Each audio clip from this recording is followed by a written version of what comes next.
Okay. Anyways, I'm going to be reading my 4 superhero stories I made of my original superhero universe. Okay, Mom? Yeah, I'll be sitting here. Okay. Next time we do something. Anyways, we have Nightwolf number 0. Jackson City, S-O-N. That was the name on every street sign, every government building, every map, every official document. But nobody called it Jackson City anymore. The civilians had given it another name, Jackson, S-I-N, City. Not because the city had officially changed its name, but because crime had changed the way people saw it. The streets were filled with gangs, organized criminals, corrupt businessmen, crooked cops, drug dealers, thieves, and murderers. At night, people locked their doors, pulled their curtains shut, and prayed they wouldn't hear gunshots outside. The police tried to keep control, but Jackson City was becoming a city where the criminals were starting to believe they owned the streets. Tonight, however, someone was watching them. I'll be right back. Okay, here we are. Tonight, however, someone was watching them on top of a rooftop across the street from Romano's Tronarina. A man stood completely still. He was dressed from head to toe in an armored black suit. Oh yeah, before I continue, some of these are just introductions to stuff, so if you hear the next stories that they appear in, it may not follow fully what happened, but some will. Like this one. Anyway, he was dressed from head to toe in an armored black suit. The armor was designed to resemble the body of a wolf. The shoulders were reinforced. The chest was covered in layered black armor, and the gloves had sharp claw-like designs built into them. A black armored cowl, C-O-W-L, you know, like what Batman has, covered his head, shaped like the head of a wolf, with 2 pointed ears rising from the top. The most notable part of the suit was his eyes. They glowed green. Thin green lines ran across parts of his armor, glowing faintly in the darkness. The civilians didn't know his real name. The police didn't know his real name. The criminals certainly didn't know his real name. They only knew what the newspapers had started calling him, Nightwolf. Nightwolf stood on the top stood at the edge of the building and looked down at Ramona's what the fuck is this again? Trattoria. I don't know if I made up a new word or not. I was just trying to think of restaurant shit. Ramona's Trattoria. Oh, it's like totally, and then pizza. Okay, I got it. Anyways, from the outside, it looked like an ordinary Italian restaurant. Warm lights shone through the windows. People sat at the tables eating pasta, pizza, and steak. Okay. Waiters walked between the tables carrying plates. Families laughed, couples talked, but Nightwolf knew what the restaurant really was. A meeting place, a place where the members of the Romano crime family could conduct business without attracting too much attention. I think they're attracting attention by having a name after them. Don't you, Mom? Mm-hmm. Anyways. Nightwolf raised his right hand. A small device built into his glove activated. A tiny green light appeared. He looked through the lenses of his helmet. The restaurant's walls became outlined by the suit's scanning system. He could see heat signatures. 27 people inside, most of them civilians, but 6 of them were armed. Nightwolf zoomed in. One man had a pistol hidden underneath his jacket. Another had a handgun tucked into his waistband. The third had a knife. Nightwolf quietly said to himself, Romanos. He had been watching the restaurant for almost 3 hours. He wasn't ready to go inside, not yet. He was trying to figure out who was meeting whom. His helmet suddenly beeped. Nightwolf looked down. A small display appeared inside his helmet. Police communications active. Nightwolf has hacked into the Jackson City Police Department communications network. He didn't just listen to the police, he listened to everything. Police dispatch, 911 calls, patrol officers, emergency services. Nightwolf had built a system into his helmet that allowed him to monitor police communications from anywhere in the city. A voice suddenly came through. All units, we have a robbery in progress. Nightwolf turned his head. The police dispatcher continued. Jackson City gas located on West Jackson Avenue. Multiple suspects, possible weapons. As you can see, Mom, this is probably not going to be that much of an action story, since there's a gas station that's getting fucked up. It might be, though. I don't remember. Nightwolf looked across the city. The robbery was several blocks away. He glanced at Ramono's Torterina. Torterina? I'm gonna have to fucking find a different restaurant, probably, or not, because this is gonna be so hard for me to remember how it's pronounced. Anyways, then back towards the direction of the gas station. He couldn't be in two places at once, but he could remember Ramono's. He touched the side of his helmet, marked location, the suit beeped. He said, mark location. So it's probably gonna not stick, who knows. So this takes place in the future, and there's other stories I made. I'm gonna make it take place in the past. Anyways, location marked. Nightwolf stepped away from the edge of the building. He walked toward the other side of the rooftop. A black motorcycle sat waiting for him. It was a AMC motorcycle that had been heavily modified. The bike was almost completely black. Its engine has been rebuilt. The tires were reinforced. The frame had been modified. Green lines ran along the sides of the along the sides of the motorcycle, matching the lines on Nightwolf's armor. Nightwolf called it the Wolf Cycle. He climbed onto the motorcycle. The engine roared to life. Nightwolf pulled down the visor of his helmet. The green eyes on his mask became brighter. Then he accelerated. The Wolf Cycle shot across the rooftop. How the fuck? I don't know how the fuck. Don't ask me how the fuck he got a motorcycle on the rooftop. I didn't think that far. Okay? So, do you have any criticisms yet? No, you're criticizing yourself, so I don't have to. Oh, okay. You were going. What were you about to say? How the fuck did he get a motorcycle on a rooftop? Mm-hmm. I don't know. I didn't think that far. And I'm probably not going to fully keep this stuff. I just wanted to make introduction stories for the characters.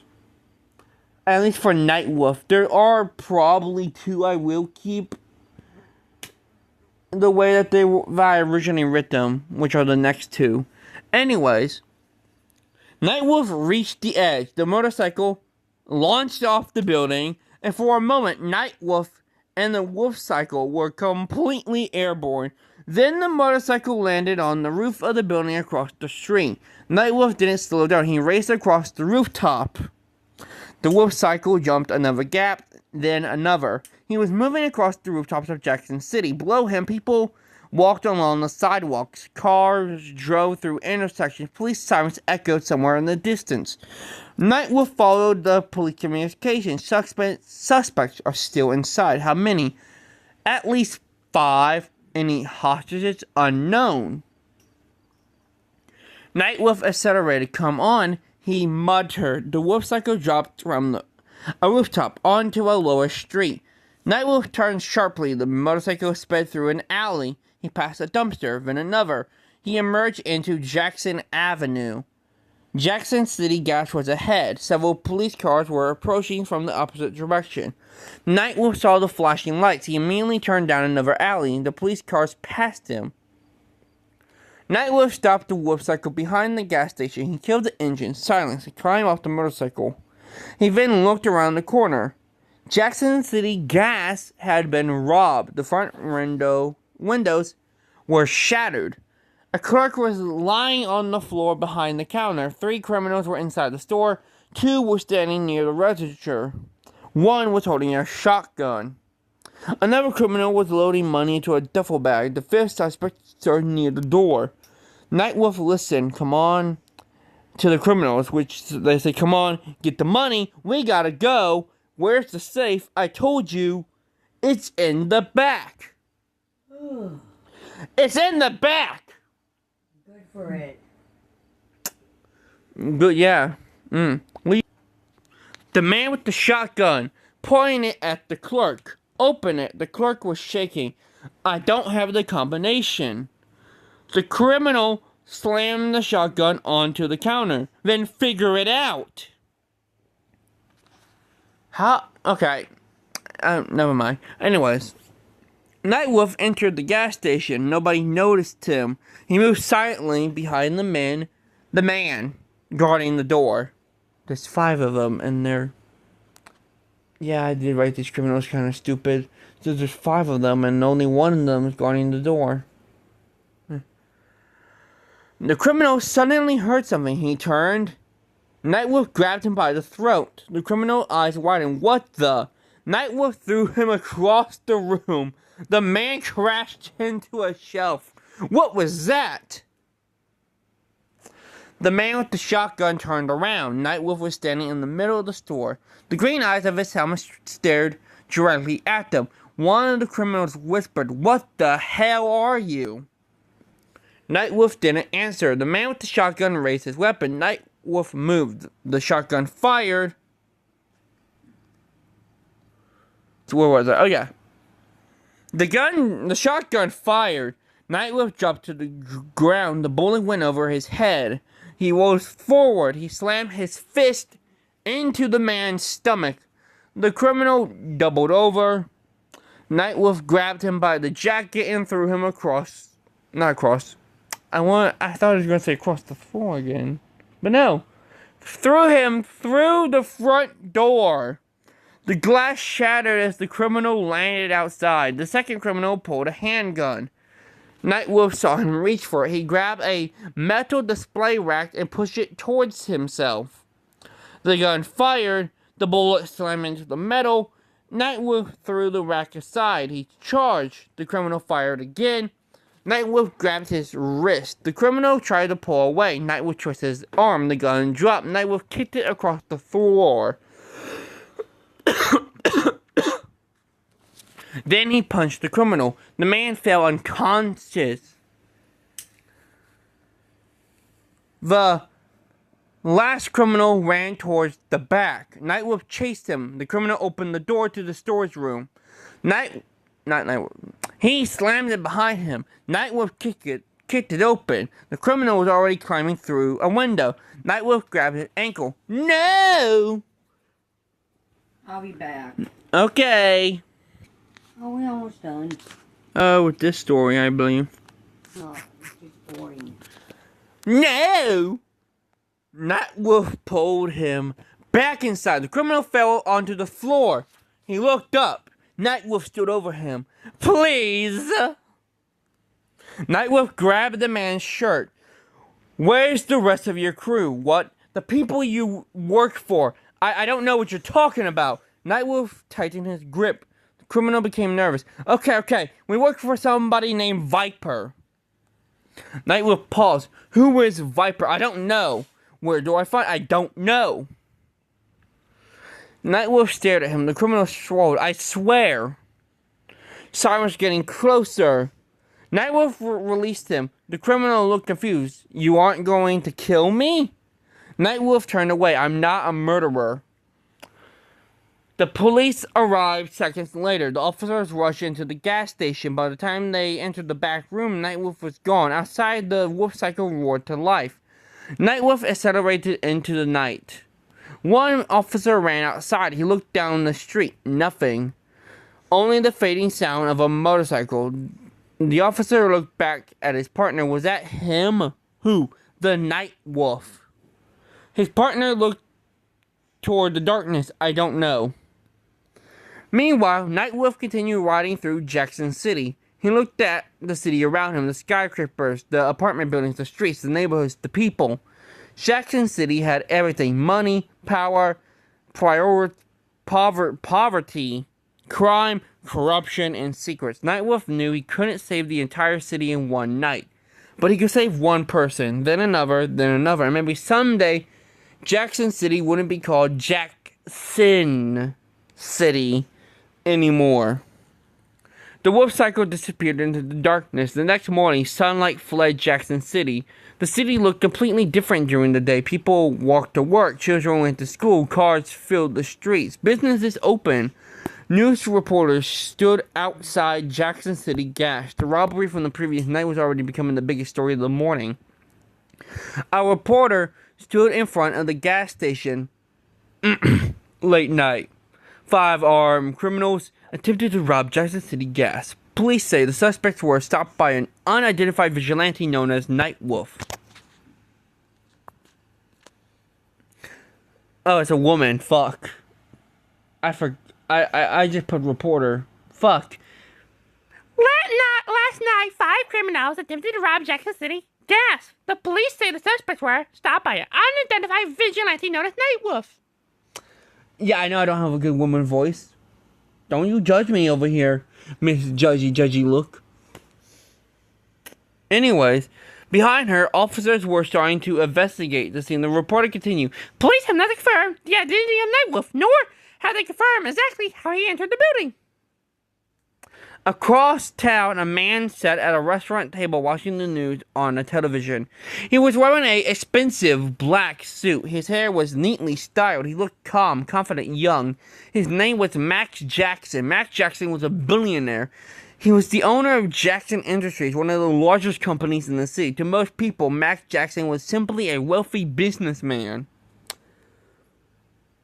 But there was more to him than that. Max took a sip of his coffee. The television continued. Authorities are asking anyone with information about Nightwolf to contact the police. Max smiled slightly. The woman sitting across from him noticed. What?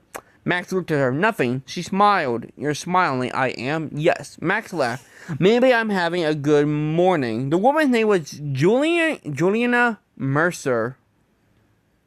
Everyone who knew her called her Julie. She looked at the television. So what do you think about this Nightwolf?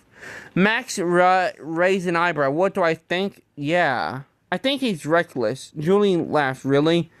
Jumping around rooftops on a motorcycle, fighting armed criminals. Sounds reckless to me.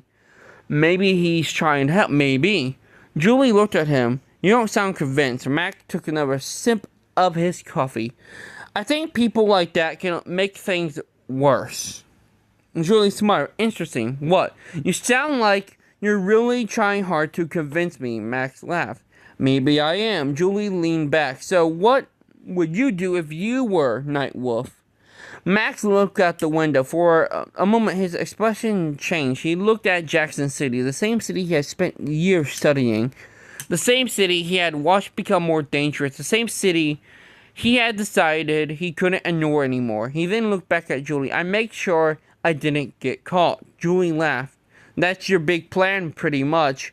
Their waiter arrived. Are you two ready to order? Julie looked at Max. I'm ready. Max smiled. Me too. They ordered breakfast. For the next hour, Max Jackson looked like a ordinary billionaire enjoying a date with Juliana Mercer. They talked. They laughed. They joked. Nobody looking at them would suspect anything, but beneath the table, Max's phone vibrated. He looked down. A message appeared. Police communications, new incident. Max's expression immediately became serious. He opened the message. A robbery has been reported, then another. Max locked his phone. Julie noticed. Everything okay? Max smiled. Yes. You sure? Yeah, just work. Julie nodded. You're always working. Max laughed. Occupational hazard. He looked out the window again. Jackson City, his city, the city that has become Jackson City. He knew the police couldn't handle everything. He knew the criminals were organized. He knew that He knew there were people sitting in expensive offices who controlled criminals from the shadow. He knew Ramon's torteria was only one piece of something much bigger. He knew that last night wasn't an isolated incident. It was only the beginning. Julie reached across the table. Max, he looked at her. Yeah? You see distracted. Max smiled. I'm fine. Julie smiled back. Good. Max looked at her. Then he looked toward the city. Somewhere out there, people needed help. And tonight, Nightwolf would answer the call. Later that afternoon, Max returned to Jackson Industries. He entered his private office. The doors closed behind him. The smile disappeared from his face. Max walked toward his desk. He pressed his hand behind a hidden scanner.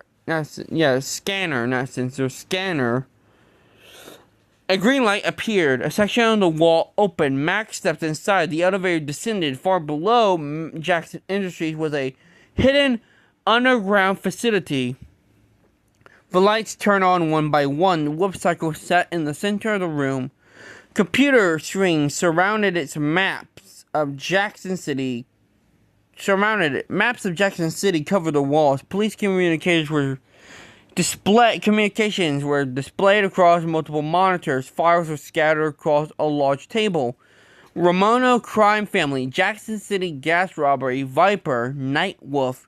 Max removed his suit jacket.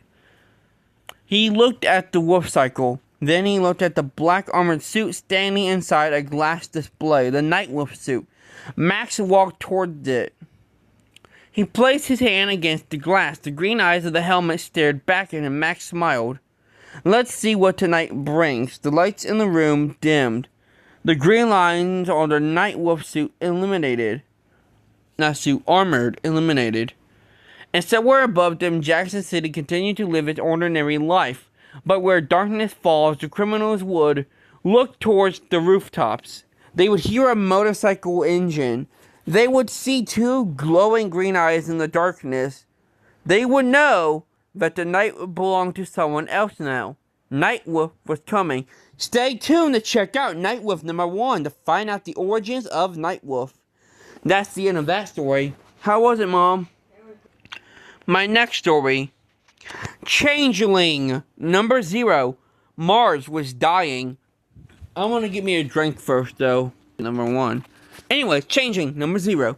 Mars was dying. Not slowly. Not peacefully. It was dying violently. Across the red planet, cities were collapsing beneath enormous clouds of dust. The oceans that had once existed were gone. The atmosphere was becoming thinner. The land itself was beginning to crack. For generations, the people of Mars had watched their world deteriorate. There were two major species on Mars, the Green Martians and the Red Martians. The Green Martians had spent centuries trying to preserve their civilization. The Red Martians wanted something else.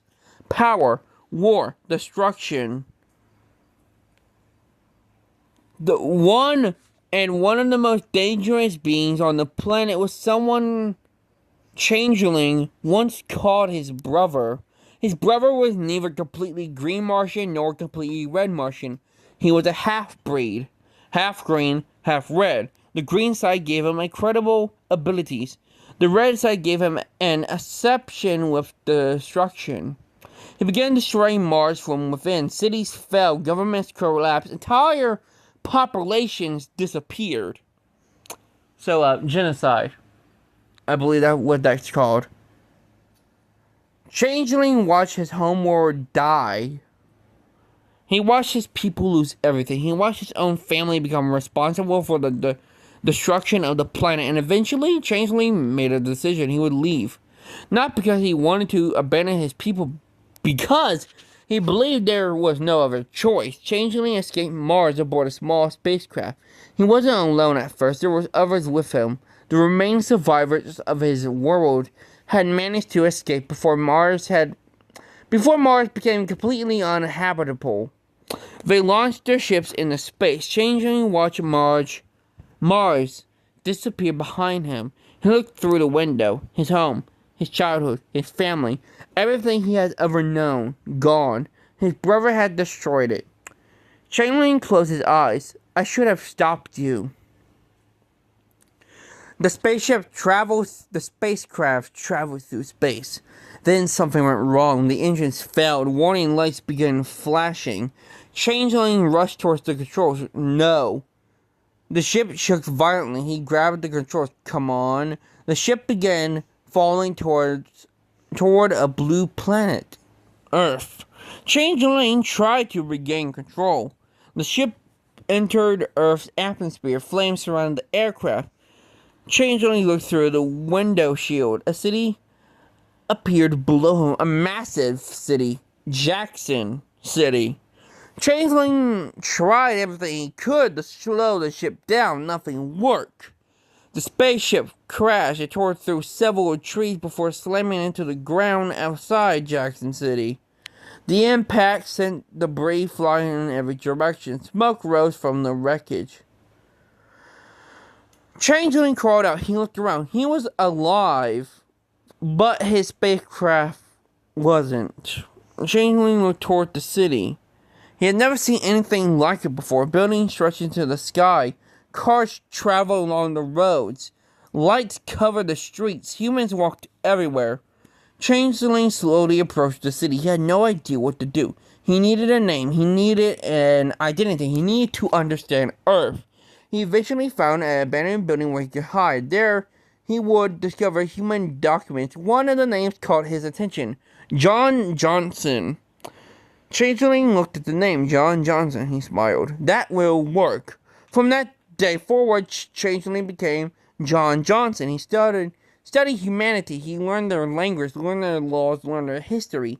And eventually he discovered something he never expected. Humans needed detectives. Changeling had the ability that made him extremely good at solving mysteries. He could change his appearance. He could alter his body. He could imitate other people. He could read minds. He could pose incredible strength. He could fly. He could become nearly invisible. He could see things ordinary humans couldn't. So John Johnson became a detective. He joined the Jackson City Police Department as a private investigator who occasionally worked alongside law enforcement. Nobody knew he was an alien. To everyone, John Johnson was just an unusual, talented detective. Then came the case that changed everything. Several people had disappeared throughout Jackson City. The disappearances seemed random, but John noticed something. Every missing person had recently visited the same building, an old church. Can you guess why people are disappearing? Because they're getting sucked into space? No. That has to do with an old church? Because they're going to heaven? I don't fucking know. About that, I don't think that's it. You'll find out though. Anyways, John visited the location. The church looked abandoned, but John could hear voices inside. He entered. A group of people were gathered around a strange symbol painted on the floor. They were caught. A man stood in the center. Tonight, the man said, we will open the door. John watched from the shadows. The cult members began chanting. John studied the symbol. It wasn't human. He recognized it. It was Martian. John's eyes widened. Where did you get that? Everyone turned. The cult leader smiled. You. John stepped forward. What do you know about Mars? The cult leader laughed. We know your world is dying. John froze. The cult leader continued. And we know you came here. John's face, his disguise began disappearing. His skin turned green. His eyes changed. His body transformed. The cult members screamed. The cult leader smiled. Changeling. John stared at him. How do you know that name? The cult leader raised his hand. Because we've been waiting for you. The cult attacked. John fought back. He changed his arms into massive blades. He knocked several cultists across the room. Another attacked him from behind. John turned invincible. The cultist swung at nothing. John reappeared behind him. He grabbed him and threw him across the room. The cult leader pulled out a strange weapon. John recognized it. Martian technology. Where did you get that? The cult leader fired. John was struck. He fell to the floor. The weapon weakened his powers. He tried to stand. He couldn't. The cult leader approached him. You abandoned your people. John looked up. My people are dead. No, the cult leader smiled. Not all of them. John's eyes widened. What did you say? The cult leader raised the weapon again.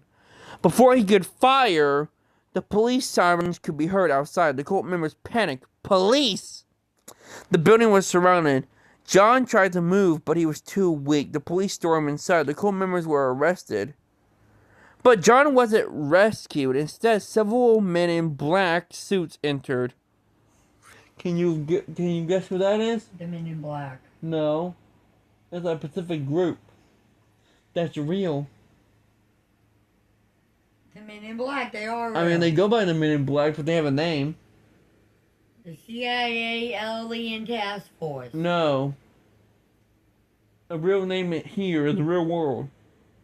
Not the CIA. The FBI. Yes. FBI agents. One of them looked at John Johnson. John said nothing. The agent looked at the others. We have him. John tried to transform. Nothing happened. The FBI agent approached him. You're not John Johnson. John stared at him. The agent smiled. We know what you are. John was placed in handcuffs. He was taken outside. News helicopters flew overhead. Police officers watched. Nobody understood what was happening. John looked toward the sky. He knew something had gone terribly wrong. He had spent years hiding. He had tried to become human. He had tried to help the people of Jackson City, but now the government knew his secret. As the FBI vehicle drove away, John looked through the window. Jackson City disappeared behind him. He whispered, I was trying to help. The FBI agent sitting across from him looked at him. That's what we're going to find out. John looked at the agent. Who are you? The agent didn't answer. John looked down at his hands for the first time since arriving on Earth. He was afraid. Not because of the FBI, not because of humanity, but because the cult leader's words kept repeating in his mind. Not all of them. Your people aren't all dead. John looked out the window. Somewhere beyond Earth, something might still be alive. Something from Mars. Something connected to his brother. And if his brother had survived, John knew the destruction of Mars might not have been the end. It might have only been the beginning. The FBI vehicles disappeared into the night, and the mystery of Changeling has just begun. Stay tuned to check out Changeling #1 to find out what the FBI plans to do with John Johnson and what really happened to the survivors of Mars. And that's not even the next story. Because the next story is Willpower #0. And this one should be a short story.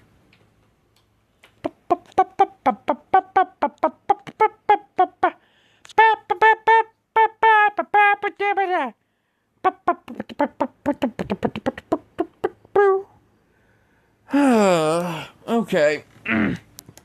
Anyways, though, before we continue,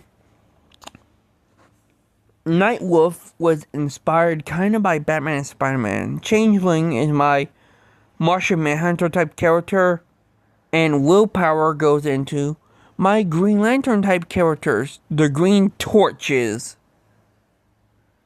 So yeah, and also please, if you watch this video, let me know your opinions on the stories and characters in the comments below, and if I should do more videos of me reading myself instead of using AI voices to read stories.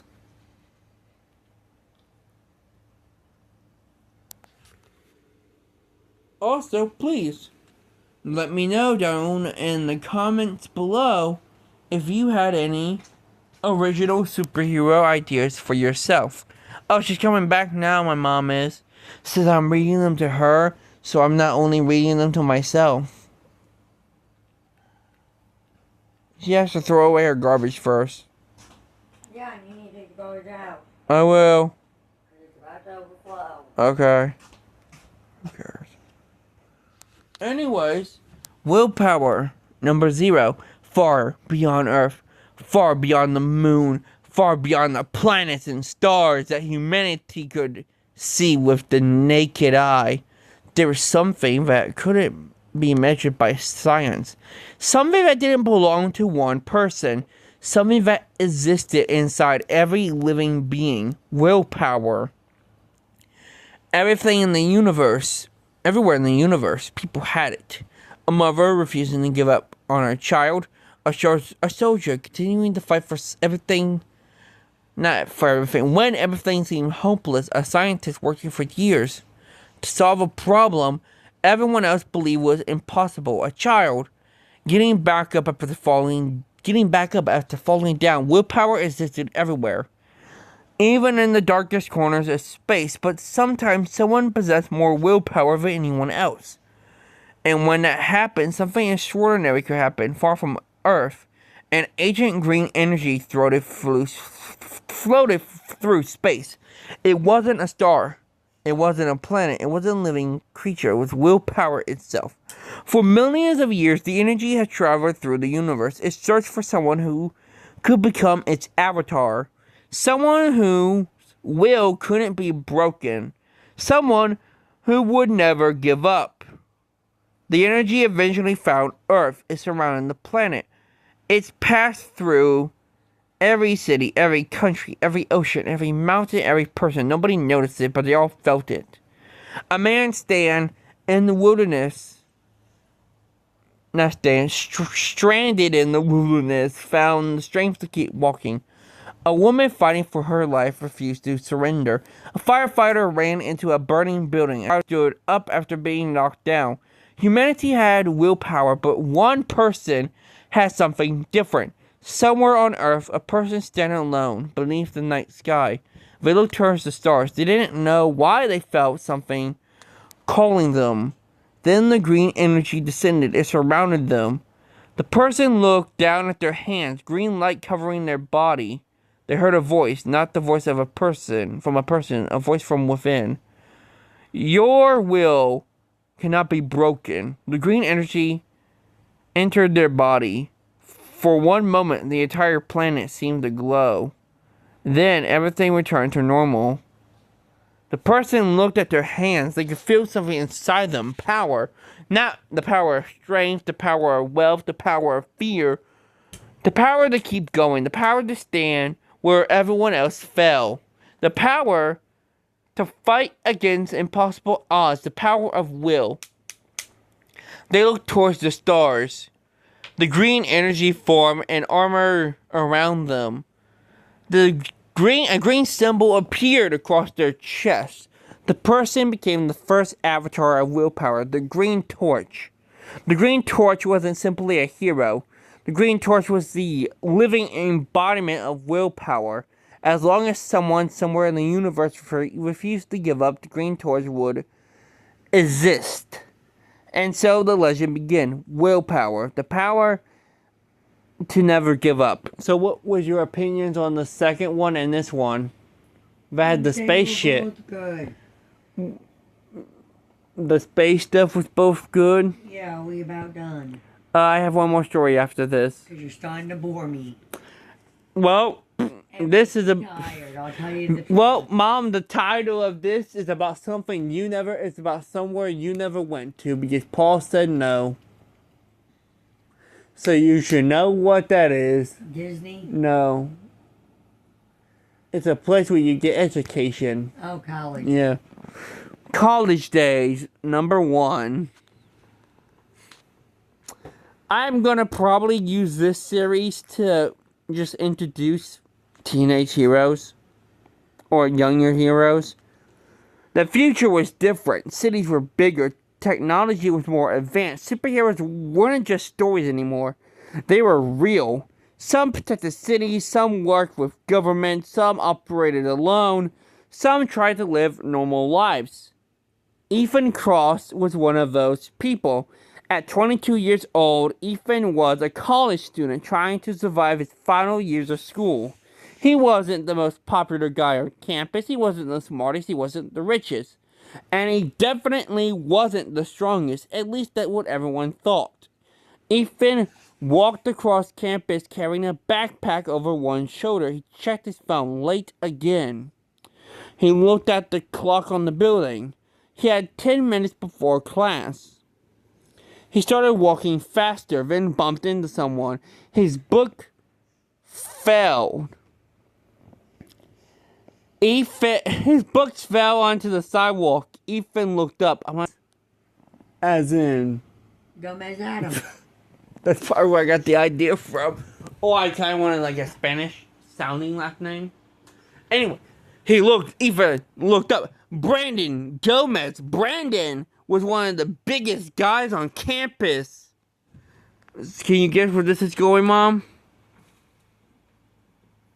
About Brandon being one of the biggest guys on campus? Him being the jock and the girl liking him. You got part of it right. And had made Ethan's life miserable for months. Brandon looked down at him. Watch where you're going, Cross. Oh God, is this still 2000s written? Ethan looked at his books. You walked into me. Brandon laughed, did I? His friends laughed with him. Ethan picked up his books. Brandon grabbed Ethan by the shoulder. What's the hurry? Ethan looked at him. Class? Brandon shoved him. Ethan barely moved. Brandon stared at him. Ethan stared back for a second. Ethan almost smiled because Brandon didn't know something. Ethan was much stronger than he looked. Ethan had discovered his strength years ago. He could lift things no normal person could lift. He healed from injuries extremely quickly, and sometimes time behaved strangely around him. But Ethan had never understood why. He kept his abilities a secret. There was only one person who knew, his brother, Eric Cross. Eric was also a student at the same college, and Eric had a secret of his own. He was a superhero, Webstrike. So to explain, Ethan has super strength, a healing factor, and time manipulation. And Eric is kind of like my Spider-Man character, as you can tell with the name Webstrike. Anyways, nobody on campus knew that the quiet student named Eric Cross was actually the masked hero who has been stopping crime throughout the city. Nobody except Ethan. Ethan looked at Brandon. Can you move? Brandon laughed. Make me. Ethan took a breath. He didn't want to fight. Not here, not now. He stepped around Brandon. Brandon grabbed his backpack. Ethan stopped. Let go. No. Brandon pulled back. Then Ethan accidentally used too much strength. Brandon threw backward. He landed on the grass. Everyone nearby stopped. Ethan stared at him. Brandon stared back. Ethan quickly picked up his backpack. Sorry. Then he ran. Later that day, Ethan met Eric in the college cafeteria. Eric sat across from him. You threw Brandon across the lawn. Ethan looked annoyed. I didn't mean to. Eric laughed. You got to learn how to control that strength. I know. Eric leaned closer. Did you have the time thing again? Ethan looked around. Not here. Eric nodded. The two brothers had been keeping secrets from everyone. Why do you hear my hand? Because if I want to rock my chair, I'll rock it myself. Okay. I don't need help. Ethan knew Eric was Webstrike. Eric knew Ethan had powers. But Ethan wasn't a hero. Not yet. That changed a few weeks later. Ethan was walking home from campus when something happened. A car crashed through an intersection. People screamed. The vehicle was heading directly towards a group of pedestrians. Ethan didn't think. He ran. Something around him suddenly slowed down. A bird stopped in midair. A piece of glass floated beside him. A person's hair moved slowly in the wind. Ethan stopped. What? He looked around. Time had almost stopped. Ethan ran towards the car. He grabbed the front of it, then he pushed. The car flew sideways. Time suddenly returned to normal. The vehicle crashed into an empty building. People screamed. Ethan stood in the middle of the street. His hands were shaking. He had saved them, but now he understood. Now he understood his powers wasn't just strength. He could manipulate time. That night, Ethan went to Eric's apartment. Eric opened the door. Ethan, I know what I can do. Eric looked at him. What? Ethan stepped aside. I can control time. Eric stared at him. You're serious? Ethan nodded. I stopped everything. Eric smiled. That's incredible. Ethan shook his head. No, it's dangerous. Eric closed the door, then learned to control it. Ethan looked at him. You learn. Eric smiled. I had a pretty good teacher. Ethan laughed. You mean getting punched in the face? Exactly. The brothers laughed, but neither knew what was coming. A few days later, Ethan found an old device in one of the college's science laboratories. It was experimental technology designed to measure temporal energy. Ethan touched it. The machine activated. The room filled with energy. Ethan screamed. Eric ran into the laboratory. Ethan. The machine exploded. A wave of energy passed through Ethan's body. He collapsed. Eric ran toward him. Ethan opened his eyes. Everything looked different. He could see time. Not just the present. He could see moments happening around him like invisible waves. Past, present, future. Ethan stood. What happened? Eric looked at him. I don't know. Ethan looked at the clock. The hands began spinning backwards, then forwards, then stopped. Ethan realized something. He could control it. He raised his hands. The clock moved backward. He lowered his hand. It moved forward. Ethan smiled. Not Ethan. Eric smiled. You need a name. Ethan looked at him. A name? If you're going to be a hero, if you're going to become a hero, Ethan thought about it. He looked at the clock, then at the temporal energy surrounding his hands. Metronome. Ethan smiled. Metronome? Because everything moves to a rhythm. Eric nodded. I liked it. Ethan smiled. So what's your next patrol? Eric stood up. Webstrike has work tonight. Ethan laughed. You're never going to stop calling yourself that, are you? Nope.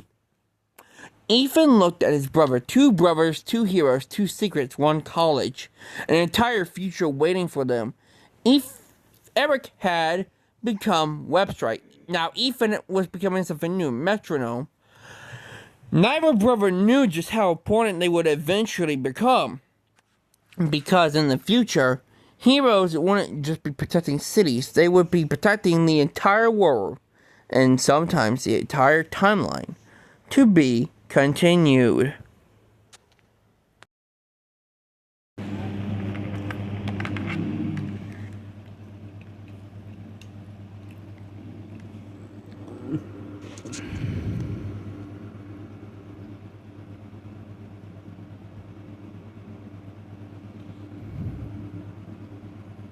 Gotham Police, Season 1, Number 1, The Beginning of Something Earth 1 Saga. 1 God's Monsters and Mortals. Part 1, Mortals 2. Gotham City was quiet, not peaceful. Gotham was never peaceful, but quiet. For the moment, the streets weren't filled with sirens. There were no fires burning in the distance, no reports of mass criminals, and no major gang shootouts being called into the GCPD. At least, not yet. Inside a small Gotham apartment, Captain James Gordon sat at the kitchen table. His uniform jacket was hanging over the back of his chair. His tie was loosened. For once, he wasn't looking at a crime scene photograph. He wasn't reading a police report. He wasn't listening to a recording from Renee Montoya. He was simply talking to his wife. Barbara Keene Gordon sat across from him. You've been working too much. Jim sighed. I know. You always say that. I know. And then you go back to work. Jim smiled. It's kind of what I do. Barbara shook her head. You've been captain for how long now? Long enough. That's not an answer. Jim laughed quietly. About as long as I've been getting yelled at by my wife for working too much. Barbara smiled. I'm serious, Jim. So am I. He reached across the table and took her hand. I'll try to get home earlier. Try? I'll get home earlier. Better. Jim leaned back. For a few moments, neither of them spoke. Then Barbara looked toward him. How's the department? Jim's expression changed slightly. Busy. Anything serious? Nothing I can't handle. Barbara studied him. That's what you said last time. Jim looked away. He knew exactly what she was thinking about. Gotham had changed. There were criminals the police couldn't understand. There were gangs becoming more organized. There were reports of a masked vigilante moving through the city. And there were cases that seemed to disappear before the department could even properly investigate them. Jim wasn't sure where Gotham was heading, but he knew one thing. Something was changing, and he could feel it. Barbara squeezed his hand. Just be careful. Jim looked at her. I will. Later that day, inside the GCPD, Renee Montoya walked through the precinct carrying a folder. She stopped at her desk, dropped the folder down, and opened it. The name on the front read, Fish Mooney. Renee stared at it. Fish Mooney. One of Gotham's more interesting criminals. Not because there was proof she had committed anything. That's what made her interesting. There were rumors. Lots of them. Connections to criminals. Connections to organized crime. People who worked for her. People who owed her favors. But rumors weren't evidence. Renee flipped through the first page. Nothing. She turned another page. Still nothing. Bank records? Nothing. Arrest history? Nothing significant. Known associates? Nothing she could use. Renee leaned back. Come on. She picked up another photograph. Fish Mooney leaving a nightclub. Nothing illegal. Another photograph. Fish talking to a man outside a restaurant. Nothing illegal. Another. Fish entering a building. Nothing. Renee rubbed her eyes. You're either incredibly clean, she looked at the photograph, or incredibly careful. She continued searching. Every lead ended the same way. Nothing. No solid evidence. No direct connection to a crime. No reason for an arrest. Renee finally closed the folder. She stared at Fish's photograph. There's something here. She put the photograph back into the folder. I just haven't found it yet. Renee stood up. As she walked away from her desk, she passed two officers talking near the hallway. One of them was holding a newspaper. You see funny faces yet? The other officer shook his head. No, any good? Actually, yeah. Really? Yeah. Basil Carlo's pretty good in it. The second officer laughed. Basil Carlo? Yeah. That guy? He's actually a pretty good actor. The first officer shrugged. Shame he only does B-rated horror movies most of the time. Maybe he'll get a real role someday. Maybe. Renee walked past them. She barely paid attention to the conversation. She had other things on her mind. Fish Mooney. Renee stopped at the precinct doors. She looked back toward the GCPD. Then down at the folder in her hand. She still had nothing. But she wasn't giving up. She walked out. Behind her, the two officers continued talking about the movie. And somewhere across Gotham, Fish Mooney was going about her day, completely unaware that someone in the GCPD had started looking into her. End of Gotham Police, Season 1, Number 1.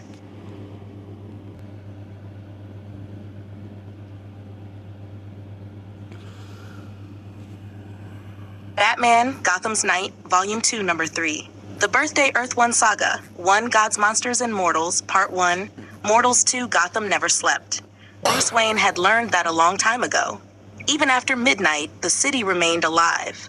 Cars moved through the streets, neon signs illuminated the sidewalks, people hurried home, and criminals continued doing business in the shadows.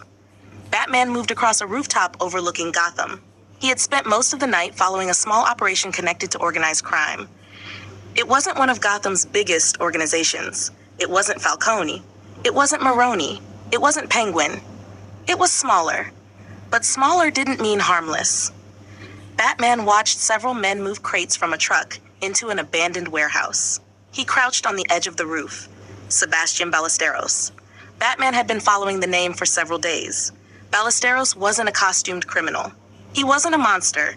He wasn't anything supernatural. He was just a man. A man who had decided that Gotham's criminal underworld was a good place to make money. Batman watched another crate get carried inside. Weapons. He could hear the men talking. Get the rest inside. Ballesteros wants everything moved before morning. Batman looked through his lenses. Sebastian Ballesteros. Small-time operation. But if I leave him alone, he'll become something bigger. Batman stood, then jumped. He landed behind the last man carrying a crate. The man turned around. What the? Batman grabbed him and slammed him onto the ground. The other criminals turned. Who the hell are you? Batman walked toward them. One pulled a gun. Batman threw a batarang. The gun flew from the man's hand. Another criminal charged. Batman stepped aside and drove his elbow into the man's stomach. The man collapsed. Two more attacked together. Batman ducked beneath the first punch. He grabbed the second man's arm and threw him into the first. They crashed into a stack of crates. Someone tried to run. Batman grabbed him by the back of his jacket. You're not going anywhere. The man froze. Batman looked around the warehouse. This is what Gotham does. People like Ballesteros see a city full of desperate people and think they can take advantage of them. Batman heard footsteps. A man entered from the back room. Sebastian Ballesteros. He looked at the unconscious criminals surrounding him, then at Batman. So you're real. Batman stared at him. You're done. Ballesteros slowly raised his hands. I don't know what you think you're doing. You've been running weapons through this warehouse. That's not my problem. Batman stepped closer. It is now. Ballesteros tried to reach for something. Batman grabbed his wrist. Don't. Ballesteros froze. Batman threw him onto a nearby table. The table cracked beneath him. Ballesteros groaned. Batman looked down at him. Your operation is finished. Ballesteros didn't answer. Batman turned away. Behind him, Ballesteros looked terrified. Batman walked out of the warehouse. One operation, one less problem. But Gotham had plenty more. Later that night, Batman was investigating another criminal operation. This one belonged to Fish Mooney. Unlike Ballesteros, Fish had been on Batman's radar for a while. She had connections, people loyal to her, people willing to do almost anything for her. Batman watched from the roof of a building as several of her men entered a back alley. One carried a suitcase, another carried a weapon. Batman dropped down behind them. The first man turned. What the? Batman punched him. The second man pulled his gun. Batman grabbed his wrist and slammed him against the wall. The third man ran. Batman threw a batarang. The man tripped. Batman walked toward him. Tell Fish her operation is finished. The man looked terrified. You don't understand. Batman grabbed him by the collar. I understand. He dropped him. Within minutes, the entire operation was finished. Batman looked over the evidence. Fish Mooney. She's building something. I don't know what yet. Batman looked toward the Gotham skyline, but I'll find out. He disappeared into the night. Hours later, Batman moved through the Otisburg district.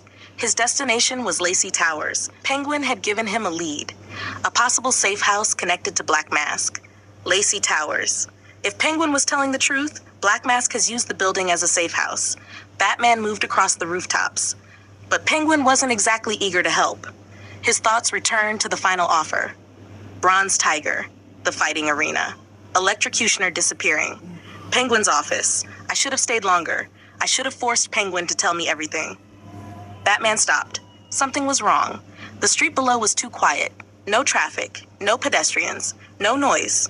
Batman looked down. There was something lying in the alley. He jumped down, he approached, then stopped. A body. A child. Batman slowly crouched. The victim was young, very young. Batman examined the scene. 8 years old. Male. Multiple stab wounds. Batman stared at the child. His breathing became slower. No. He looked around the alley. Not again. He examined the ground. No obvious weapon.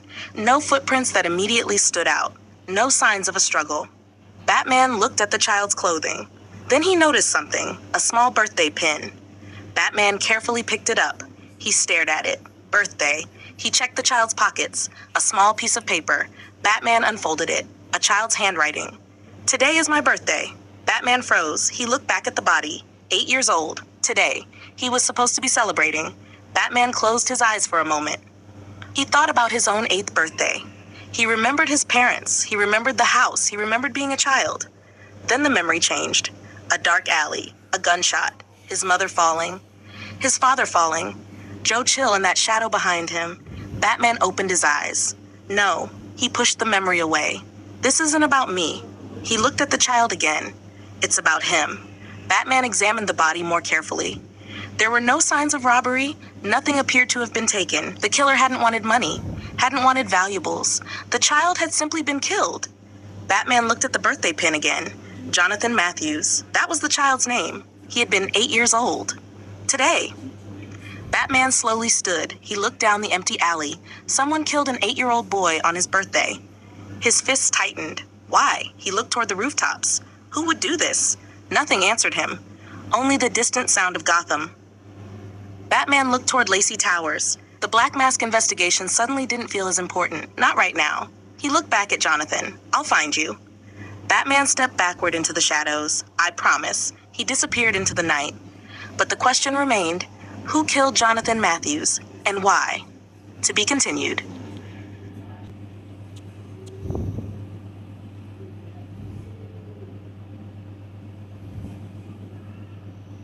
GCPD Report, Volume 3, Number 1, The Fish and the Baller, Earth 1 Saga 1, Gods, Monsters, and Mortals, Part 1, Mortals 2, Officer Renee Montoya.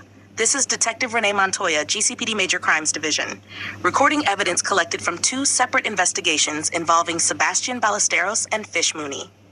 A folder opens. Case 1, Sebastian Ballesteros. Sebastian Ballesteros is a Gotham criminal with connections to a small organized crime operation operating out of an abandoned warehouse. Montoya flips through the evidence. We recovered several crates containing weapons and other illegal materials. Ballesteros himself was found at the scene. Batman was also present. Montoya pauses. Again. She sighs. Batman. She continues reading. Several suspects were knocked unconscious before officers arrived. Ballesteros was subsequently arrested and taken into custody.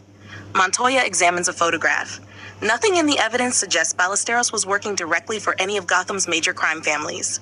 She closes the first folder. At least nothing we can prove. She opens the second. Case 2. Fish Mooney. Montoya looks through several photographs. Fish Mooney. She pauses. Where do we even start? She examines photographs of Mooney's associates. Mooney has been connected to several criminal activities throughout Gotham. However, every time we get close to something that could actually put her behind bars, she flips another page. Nothing. Bank records. Nothing. Witness statements. Nothing useful. Surveillance photographs. Nothing illegal. Montoya shakes her head. She knows how to keep her hands clean. She looks at another photograph. That's the problem. Montoya continues through the evidence. Several men working under Mooney were apprehended during the investigation. Most of them aren't talking. Those who did talk weren't willing to give us anything that could be used against her. She puts the photograph down. So at the moment, we have Fish Mooney, known criminal associations, known connections to people involved in organized crime, known presence around criminal operations, and absolutely nothing we can take to a judge. Montoya closes the folder. Ballesteros is in custody. Mooney isn't. A brief silence follows. Montoya looks at the 2 folders sitting beside each other. 2 operations, 2 investigations, 2 completely different criminals. But both of them have one thing in common. She pauses. Gotham. Montoya reaches toward the recording device. And something tells me we're going to be hearing both of these names again. End of GCPD Report, Volume 3, Number